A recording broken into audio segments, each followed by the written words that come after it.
2 বছরের চুক্তিতে বাংলাদেশ দলের অ্যানালিস্টের দায়িত্ব নিয়েছিলেন মহসিন শেখ।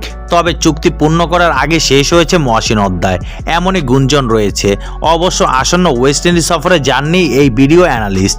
এই সিরিজে ভারতীয় এক অ্যানালিস্ট নিয়েছে বিসিবি, এমনকি দলের সঙ্গে যাননি ব্যাটিং কোচ ডেভিড হ্যাম্পাও। তবে কি এই দুই কোচিং স্টাফের সদস্যের বাংলাদেশ অধ্যায় শেষ হচ্ছে? হ্যাম্পার জাতীয় দলের অধ্যায় যদি শেষ হয়ে যায়, তাহলে খুব সম্ভবত তার পুরনো ঠিকানা এইচপিতে ফিরে যাবেন তিনি।